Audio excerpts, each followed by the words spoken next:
पवित्रता का हृदय कुंज में ऐसा पुष्प खिला, जिसकी सुगंध से जीवन में सुख ही सुख मिला। पवित्रता का हृदय कुंज में ऐसा पुष्प खिला, जिसकी सुगंध से जीवन में सुख ही सुख मिला।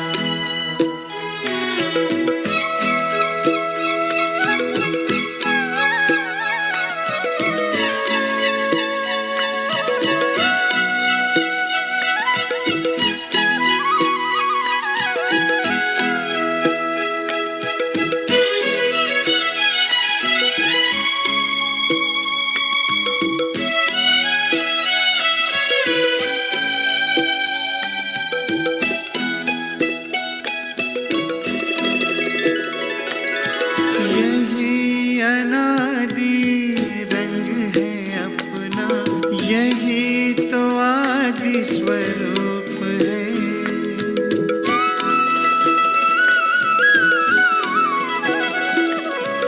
यही अनादि रंग है अपना, यही तो आदि स्वरूप है।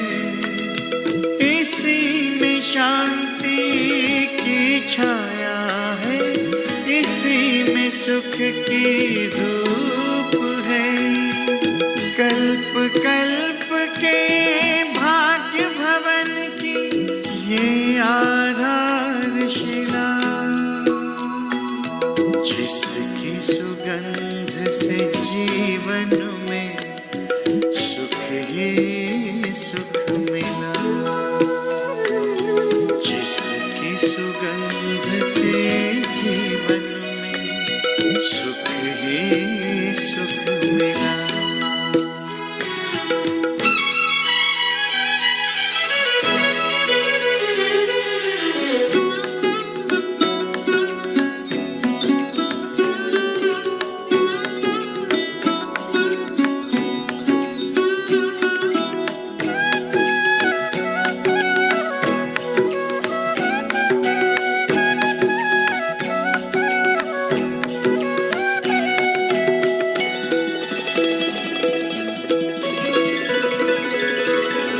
अधरों पर बिखरी सच्चाई, अंतर में निर्मलता आई।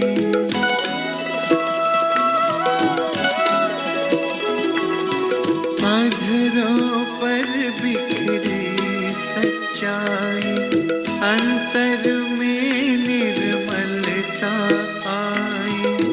विराजित तन के मंदिर में मन की मूर्ति मुस्काई। दीन प्रभु की सबको देने चला ये काफिला, जिसकी सुगंध से जीवन में सुख ही सुख मिला। जिसकी सुगंध से जीवन में सुख ही सुख मिला।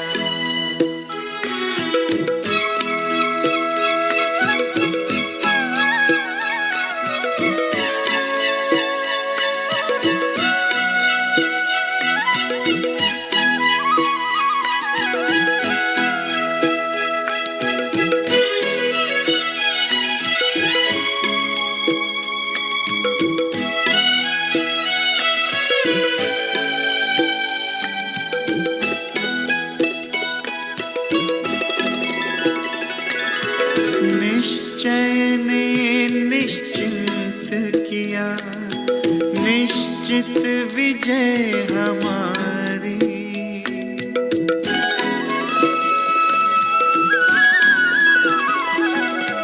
निश्चय ने निश्चिंत किया, निश्चित विजय हमारी। पवित्रता के बल से होगी पावन दुनिया ये सारी। सबका भला हो यही दुआ का दिल में सिलसिला। जिसकी सुगंध से जीवन में सुख ही सुख मिला। जिसकी सुगंध से जीवन में सुख ही सुख मिला। पवित्रता का हृदय कुंज में ऐसा पुष्प खिला। जिसकी सुगंध से जीवन में सुख ही सुख मिला।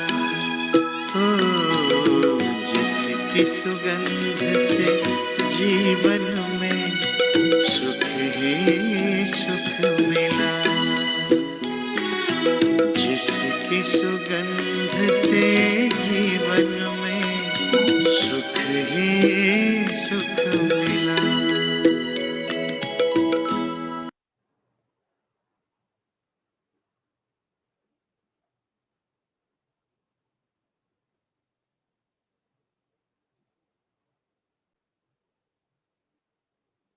शांति एंड वेलकम। आज हम शुरुआत करते हैं। पूरा हम कल का थोड़ा रिवाइज कर लेते हैं। कल हमने आपको बताया था आत्मा में 3 मुख्य शक्तियां हैं और तीनों ही इम्पोर्टेंट है। उसकी 3 मुख्य शक्तियां हैं। मन जो सिर्फ सोच विचार ही करता है और वो ढेर सारी सोच करता है, एक प्रकार का नहीं करता है।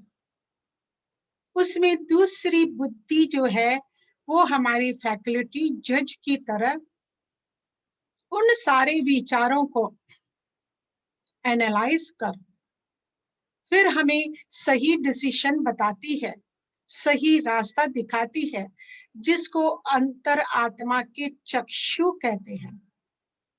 उसमें विजुलाइज करने की शक्ति होती है। आप देखो, मैंने आपको पहले भी बताया था कि हम घर बैठे बैठे भी अपनी ऑफिस पहुंच सकते हैं, अपने लोनावाला वाले बंगले में जा सकते हैं, लॉकर में जा सकते हैं, कहीं भी जा सकते हैं।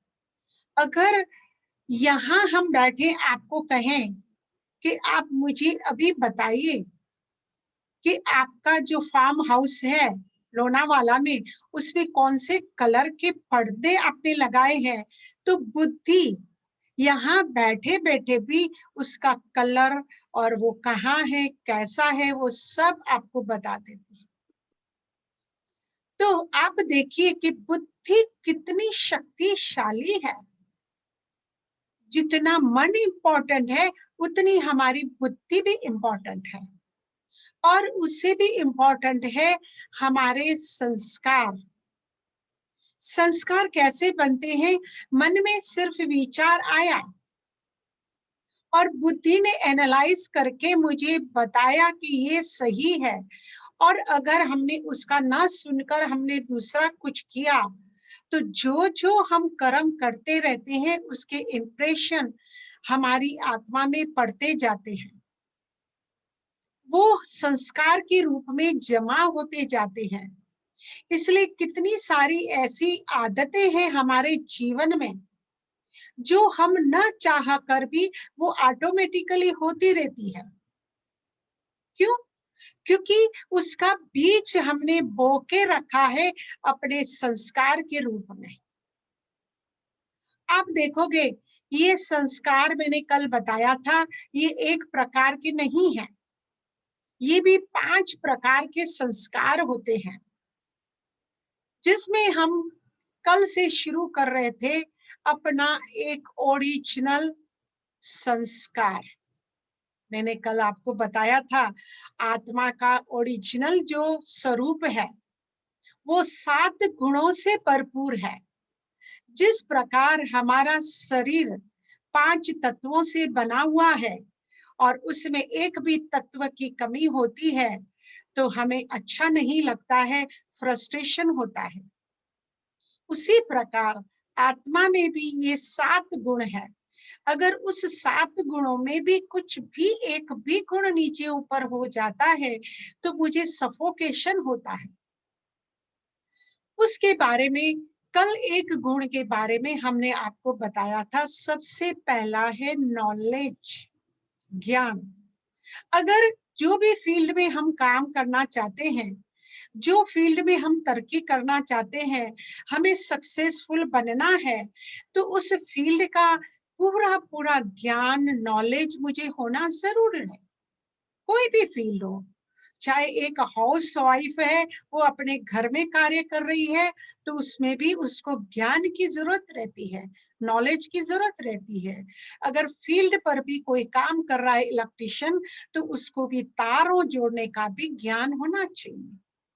एक छोटा बच्चा पढ़ाई कर रहा है, उसमें कौन से सब्जेक्ट्स हैं, सबका ज्ञान और नॉलेज हर एक को बहुत जरूरत है, जिसका डिटेल में हमने कल समझा था कि ज्ञान किसको कहा जाता है और अज्ञान किसको कहा जाता है। तो मुझे यहाँ ज्ञान की जरूरत है। आज हम करेंगे दूसरी शक्ति है हमारी, वो है हमारी पवित्रता, प्योरिटी।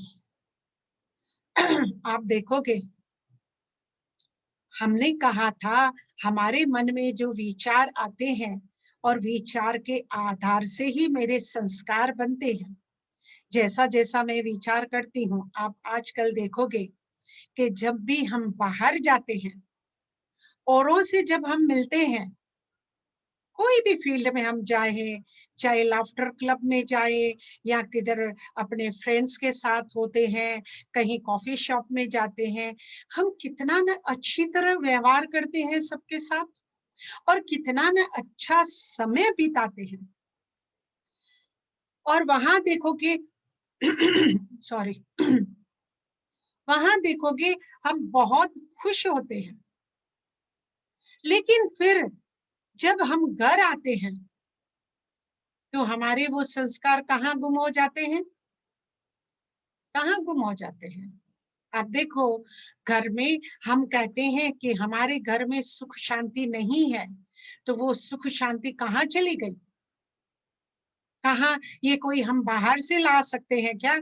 मार्केट में मिलती है कोई ऐसा शॉप जहाँ ये सारी चीजें मिले? तो ये जो संस्कृति है जो हमारे संस्कार हैं, वो संस्कार बनते हैं हमारे अच्छी सोच से, हमारे अच्छे विचारों से। अगर हमारे जीवन में अच्छे विचार नहीं आ रहे हैं तो फिर मेरा भी जीवन ऐसा ही बिगड़ जाता है। इस पे हम देखते हैं कि जीवन को सुधारने के लिए कबीर जी ने हमें कौन सा लेसन दिया है, क्योंकि ये तो हमारी घर घर की कहानी है। हम सब चाहते हैं कि हमारे जीवन में भी सुख शांति आए, लेकिन उसकी तरकीब क्या है उसके लिए किसी ने मुझे समझाया नहीं। आओ आज हम ये स्टोरी सुनते हैं और इससे हमको थोड़ा कुछ समझ में आ जाएगा।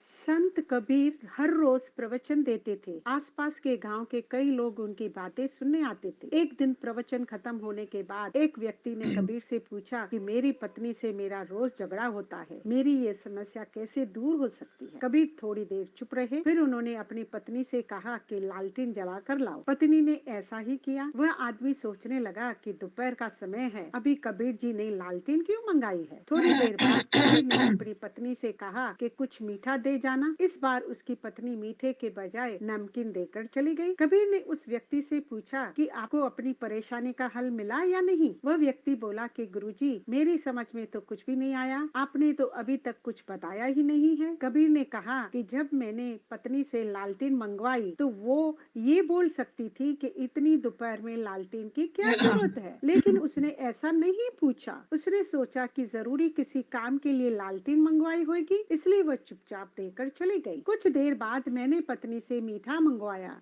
तो नमकीन देकर चली गई। हो सकता है घर में कुछ मीठा न हो। ये सोचकर मैं चुप रहा। कबीर ने कहा कि पति पत्नी के बीच आपसी तालमेल होना बहुत जरूरी है। दोनों को एक दूसरे की भावना समझनी चाहिए, हालत के अनुसार व्यवहार करना चाहिए और वाद विवाद से बचना चाहिए। यह व्यक्ति समझ गया कि कबीर ने यह सब उसे समझाने के लिए किया था। कबीर ने कहा कि अगर पति से कोई गलती हो तो पत्नी उसे सही कर दे, और अगर पत्नी से कोई गलती हो जाए तो पति को उसे ठीक कर देना चाहिए। यही सुखी, शांत और सफल जीवन का सूत्र है। इस बात का ध्यान रखने वाले पति पत्नी हमेशा प्रसन्न रहते हैं। तो आपने इस स्टोरी से कुछ समझा या मैं थोड़ा डिटेल में समझाऊं? शायद इसका ऑडियो थोड़ा लो था या आप सबको सुनाई दिया बरोबर? कहने का मतलब कि ये घर गृहस्थी है।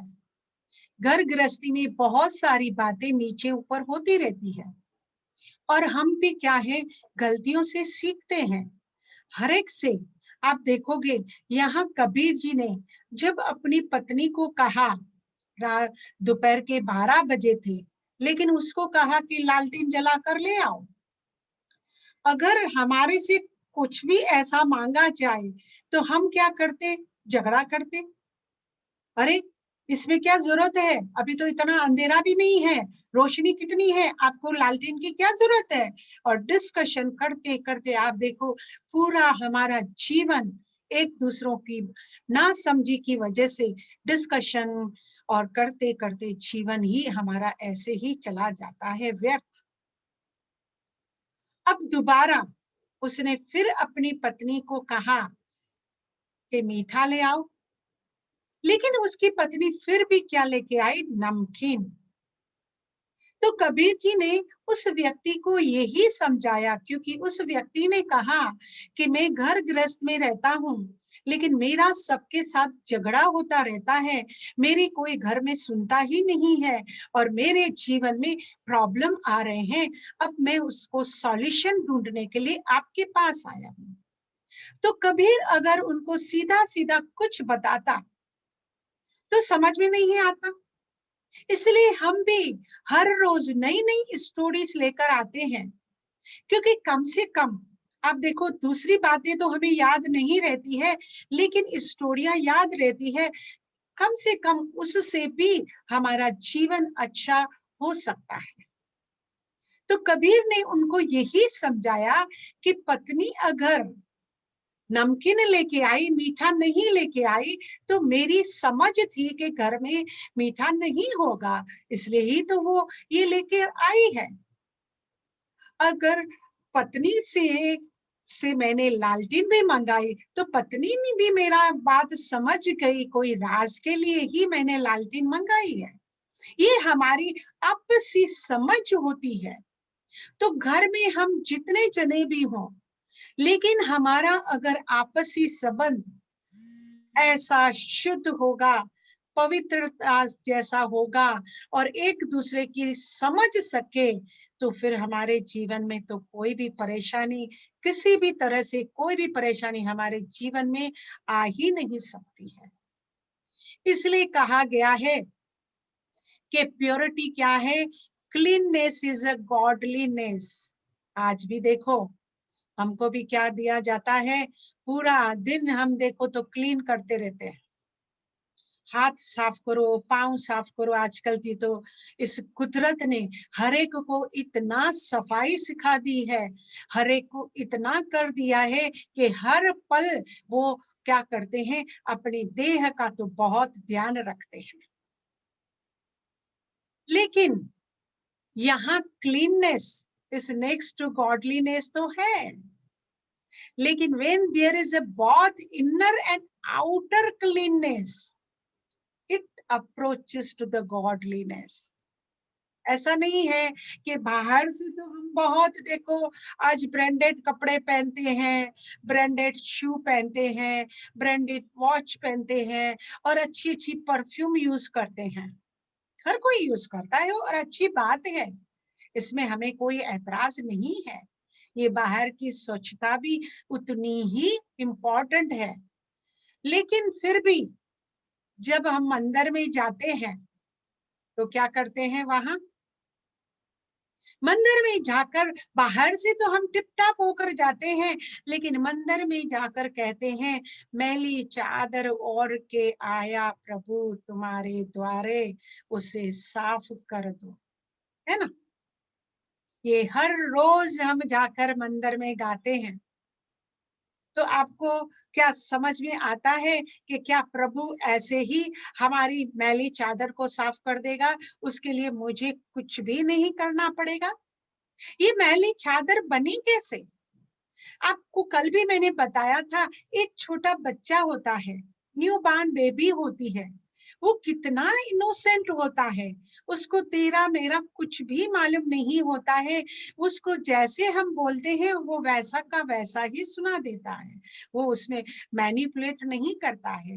लेकिन हम अपने रिश्तों में बहुत मैनिपुलेटेशन करते हैं। हमारे क्लियर रिश्ते सबके साथ नहीं है। हम सिर्फ बाहर की सफाई रखते हैं, लेकिन अंदर तो हम कुछ भी साफ नहीं रखते हैं। तो बाहर की सफाई तो अच्छी है, लेकिन उसके साथ साथ अगर हम अपने मन की भी सफाई करें तो कितना अच्छा होगा। क्योंकि कहा जाता है, चेहरे के रंग को देखकर दोस्त न बनाना। तन का काला तो चला जाएगा, लेकिन मन का काला नहीं जाता है। When the wrong people leave your life, तो क्या हो जाता है? Right things starts happening। इसलिए कहा जाता है कि ये मैली चादर है, जो हमारे में प्योरिटी की जरूरत है। ये दूसरा हमारा गुण है। हर एक को स्वच्छता पसंद है, लेकिन हम समझते हैं कि हम क्या करते हैं, तीर्थ स्थान एक साल में जाकर तीर्थ स्थान का चक्कर लगा के आएंगे और गंगा में हम डुबकी लगाएंगे तो मेरा मन साफ हो जाता है। हो जाता है, फिर तो किसी को मेहनत ही नहीं करनी पड़े। आप देखो उसमें तो मछलियां हैं, सब है, पूरा दिन तो वो तो 24 घंटे होती हैं, 12 महीना होती हैं, तो वो तो हमसे भी ज्यादा स्वच्छ हो गई होगी। गंगा का स्नान करने से कोई हमारी मैल नहीं जाती है। इस पे मैं एक छोटा सा किस्सा आपको बताती हूँ। एक बार कबीर जी गंगा तट पर स्नान कर रहे थे। थोड़ा दूरी पर उसने देखा कि साधु संत आए हुए हैं, वो भी स्नान करना चाहते थे, लेकिन सर्दी का समय था। अब सर्दी में तो गंगा जल तो कितना ठंडा होता है, किसी को हिम्मत नहीं हो रही थी कि गंगा जल में डुबकी लगाए। अब उन्होंने, इनको थोड़ी दया आई कबीर जी को, क्योंकि उनके हाथ में एक लोटा था। वो लोटा उसमें से पानी से डुबो डुबो कर स्नान कर रहे थे। अब इन्होंने कहा साधुओं को ये मैं लोटा पहुंचाऊं, तो उसने उस लोटे को भार भार मल मल के फिर भार भार उसमें डुबकी लगाई गंगा में 10 बार लगा के। फिर वो लोटा, एक छोटा बच्चा वहां था और उसके हाथ में पकड़ा कर कहा कि आप जाइए और इन संतों को ये लोटा दे दीजिए, उससे वो स्नान करेंगे। अब जैसे ही संतों ने देखा कि ये लोटा तो कबीर जी ने भेजा है, और संतों को थोड़ी छूत छात का थोड़ा डर रहता है, तो उन्होंने कहा नहीं नहीं, मुझे ये लोटा नहीं चाहिए, हमें जरूरत नहीं है, हम तो इसको छू भी नहीं सकते, हमारा तो धर्म ही भ्रष्ट हो जाएगा। अब कबीर जी सोच रहे थे कि अगर एक लोटा को भी 10 बार गंगा में हमने डुबोया, उसको मला, अगर स्वच्छ नहीं हो पाया, तो आप बताइए हम कितनी भी डुबकी लगाएं तो क्या हम साफ हो पाएंगे? शायद हमारा बाहर का तन तो साफ हो ही जाएगा, लेकिन यहाँ हम प्योरिटी की बात करते हैं। It is only by means of purity of mind can you come close to the lord. भगवान को भी सच्चाई सफाई पसंद है, सबको स्वच्छता पसंद होती है, वो चाहे भोजन की हो, चाहे वस्त्र की हो, चाहे किसी के साथ रिलेशन की हो। तो कहा जाता है purity in heart, clarity in mind, and sincerity in action. If you have these three things, then you are done. Then you see how nature comes to your help in such amazing ways. God comes to your help. Means हम बात कर रहे हैं सिर्फ बाहर की नहीं, बाहर की स्वच्छता आजकल सब में आ गई है, एक छोटे बच्चे को भी उसका नॉलेज हो गया है। तो कहा जाता है अच्छी किताबें और अच्छे लोग तुरंत समझ में नहीं आते, उन्हें पढ़ना पड़ता है, क्योंकि डिटेल में जाना पड़ता है।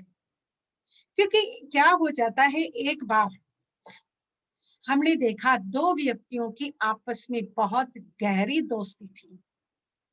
दिन रात वो साथ उठते बैठते चलते खाते पीते कहीं भी जाते थे, वो इतने बेस्ट फ्रेंड थे, उनको एक दूसरे के सिवा कोई पसंद नहीं आता।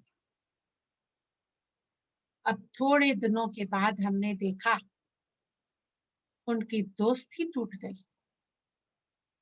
हमने पूछा ऐसा क्या हुआ, आपकी तो इतनी अच्छी दोस्ती थी, आप तो एक दूसरे के बिगैर रह ही नहीं पाते थे, लेकिन अब क्या हुआ?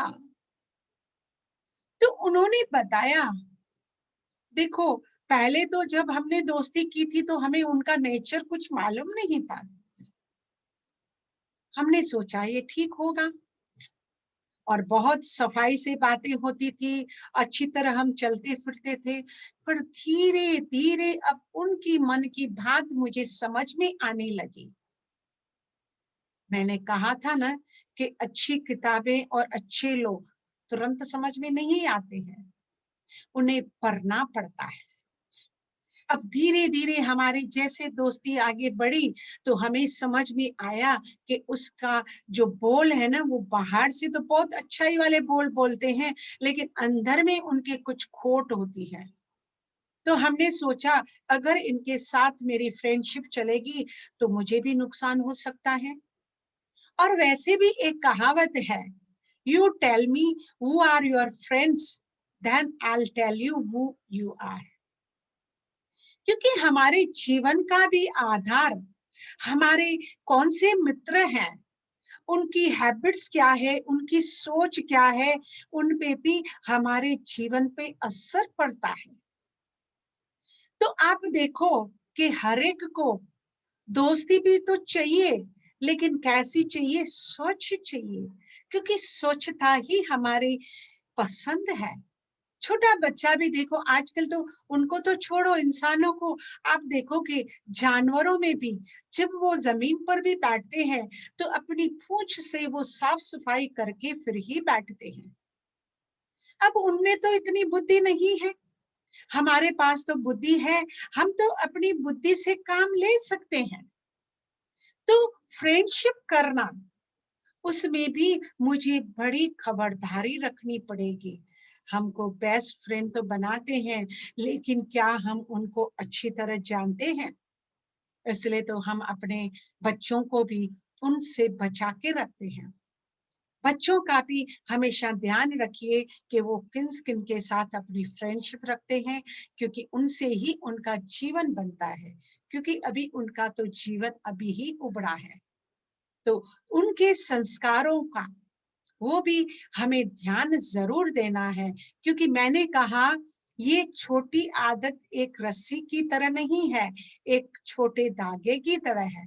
अगर हमारे में चलो ऐसी कोई आदतें आ भी गई जिसको मैं पसंद नहीं करती हूँ, तो अभी भी कोई देरी नहीं हुई है, आप उस आदत को जरूर मिटा सकते हो। जैसे मैंने कहा, ये शुरुआत हुई है मन के विचार से, तो इसको भी हम मन के विचार से ही हटा सकते हैं।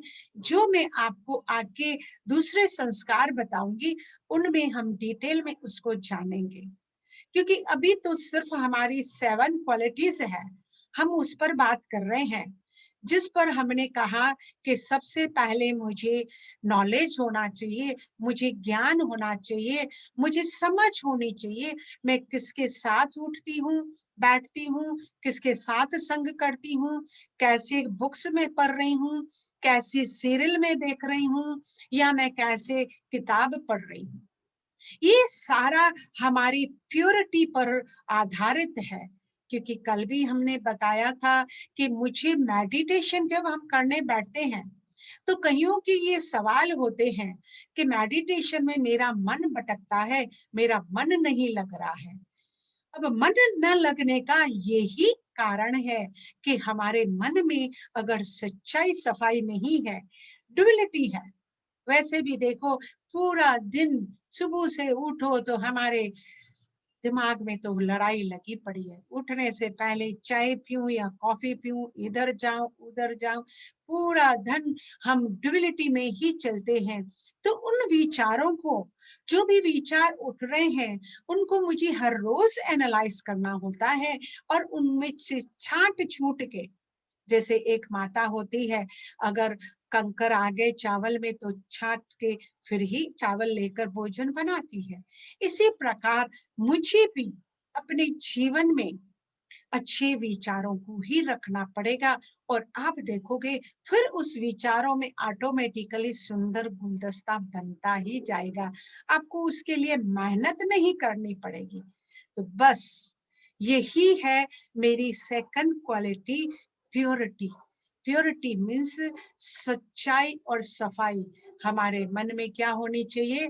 सच्चाई और सफाई जितनी होगी, उतना ही मेरे मन की मैल है ना, वो दूर होती जाएगी।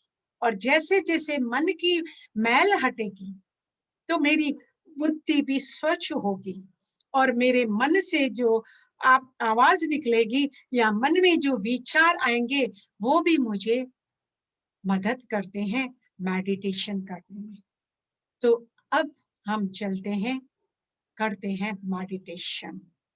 आप देखो कि रोज धीरे धीरे हम सीखते जा रहे हैं कि मुझे अपने मन को किस तरीके से मेडिटेशन करना है, क्योंकि इनके इनपुट ही हमारे विचारों से होती है।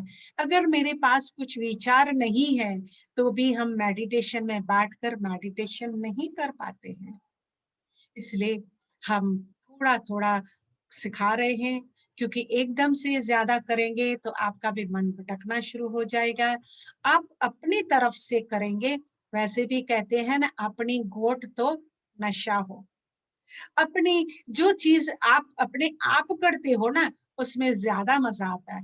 ये तो मैं आपको थोड़े विचार इसलिए दे रही हूँ, जिसके आधार पर आप अपने अच्छे विचार क्रिएट करके परमात्मा के संग में बैठेंगे पूरे दिन में।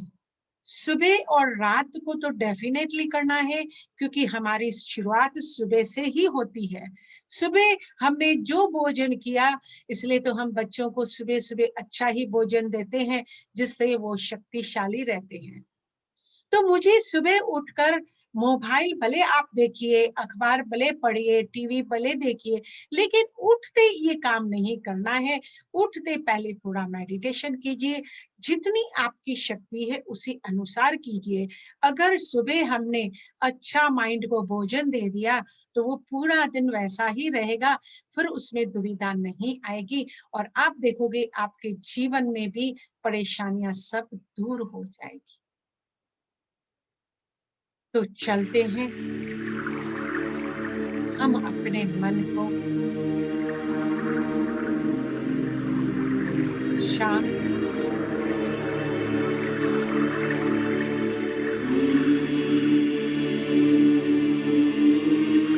अपने मन को और बुद्धि को आसपास की होने वाली हलचलों से हम थोड़ा दूर ले चलते हैं।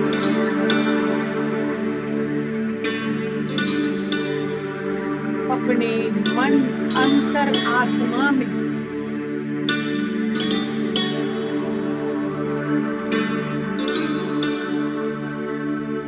अभी हमें थोड़ा नॉलेज मिला है, ज्ञान मिला है। मैं आत्मा अजर अमर अविनाशी हूँ। मैं आत्मा इस शरीर को चलाने वाली हूँ।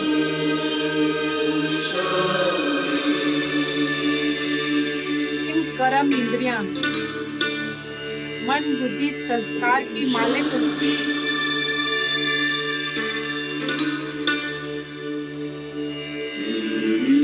आइए, जैसे हम हर रोज अपने घर की सफाई करते हैं,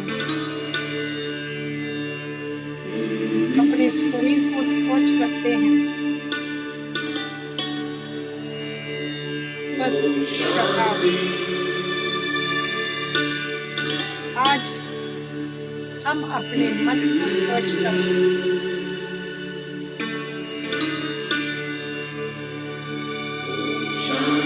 वैसे तो मैं आत्मा पवित्र ही सोच ही मेरे मन में भी स्वच्छता है, लेकिन मन ये जब दूसरों के संग में आता है, दूसरों से हम व्यवहार करते हैं, बातचीत करते हैं, उन बातों का, उन व्यवहार का मेरे मन पर एक छाप पड़ती है, इमेज पड़ता है, आवरण आता है, एक पर्दे के रूप में है।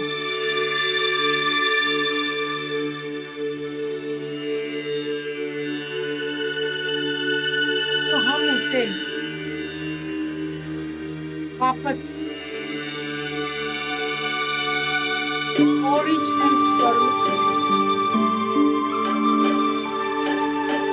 मन को स्वच्छ बनाते हैं।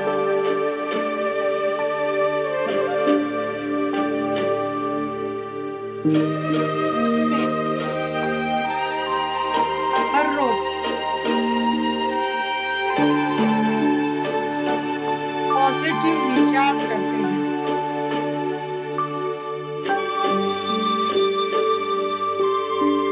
आप देखोगे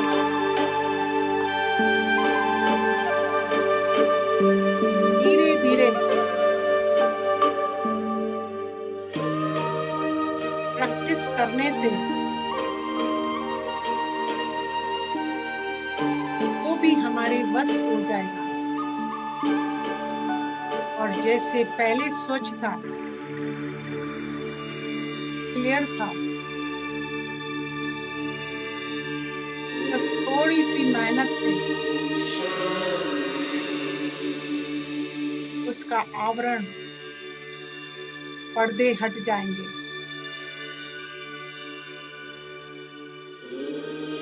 कि ये तो मेरा ओरिजिनल स्वधर्म है। ये हर एक में क्वालिटी होती है, चाहे छोटा बच्चा भी हो, वो तो हमसे भी ज्यादा प्योर है, इसलिए उसे संत कहा जाता है। तो सेम क्वालिटी हम में भी है।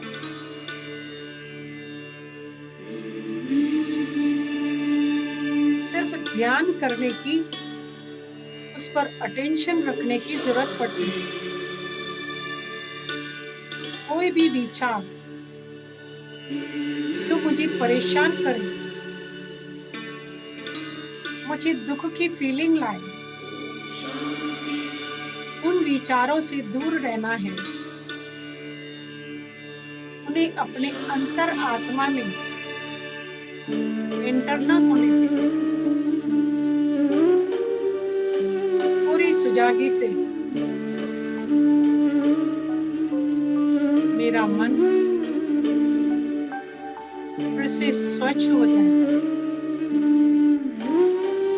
और जिसका असर हमारी बुद्धि पर पड़ेगा, बुद्धि भी क्लियर होती जाएगी। अगर उसमें मन रूपी विचारों का कंकर नहीं है, तो बुद्धि में भी स्थिरता, एकाग्रता आ जाती है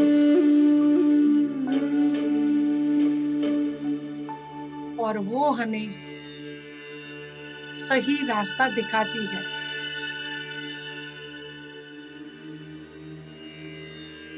और हम उस सही रास्ते पर चल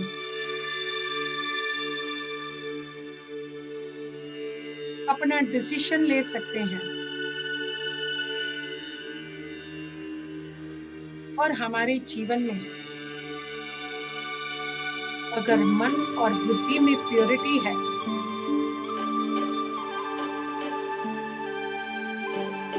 तो मेरे जीवन में परेशानियां तो आ ही नहीं सकती है।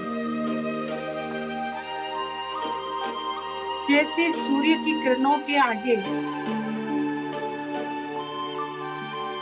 गंध नहीं रुक सकता,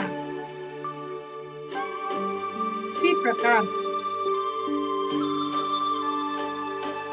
हमारी इन आत्मा में जितनी शक्तियां हैं,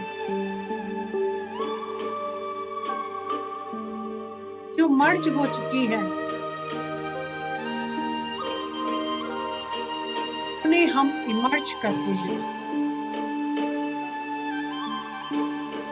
और हमेशा सही डिसीजन लेते लेते मेरा विल पावर भी बढ़ता है, मेरे मनोबल में शक्ति आ जाती है, हमारी अंदरूनी ऊर्जा विकसित हो जाती है, जिससे हमारे जीवन से दुख रूपी पहाड़ भी गल जाते हैं।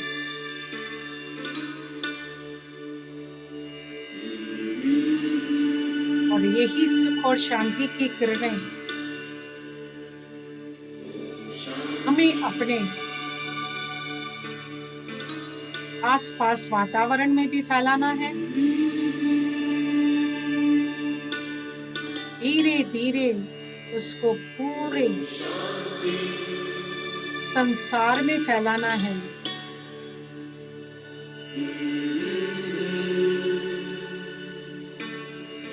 चारों तरफ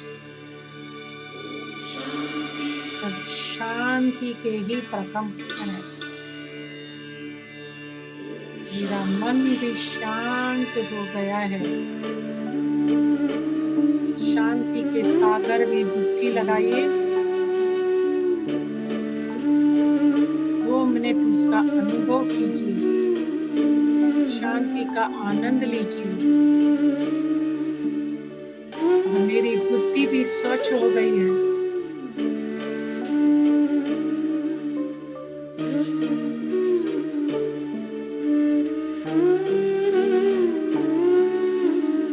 ओम शांति शांति शांति।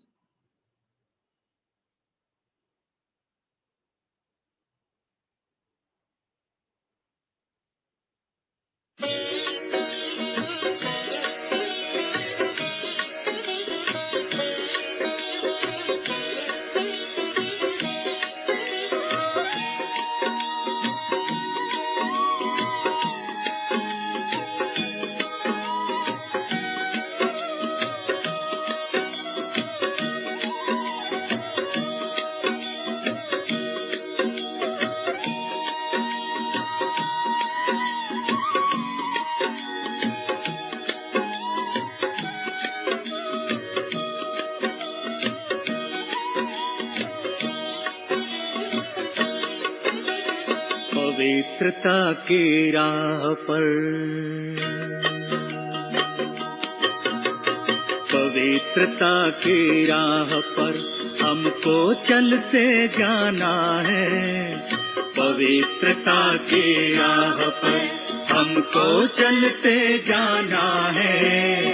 जो भी मिले राह में उसे मंजिल पर पहुंचाना है। जो भी मिले राह में उस मंजिल पर पहुंचाना है। पवित्रता की राह पर हमको चलते जाना है। पवित्रता की राह पर।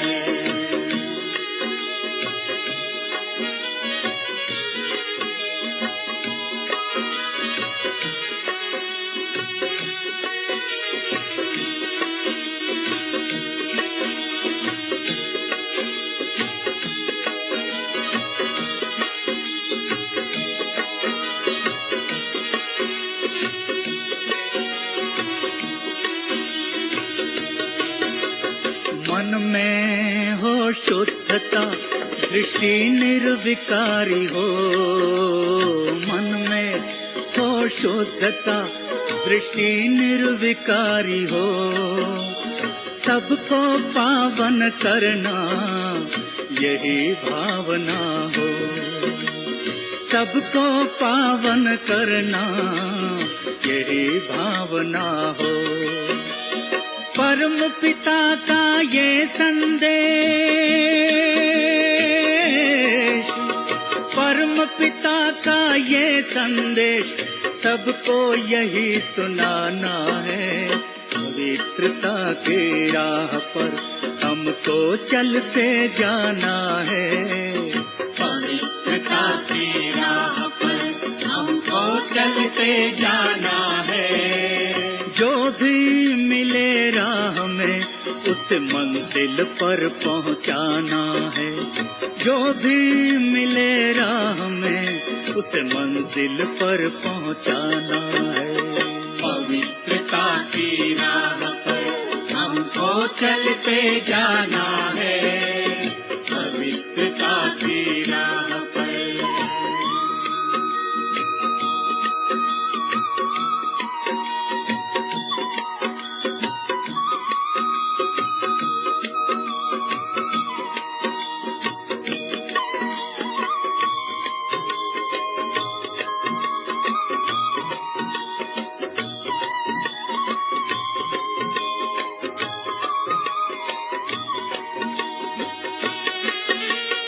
पवित्रता ही सर्व गुणों की एक अनोखी खान है।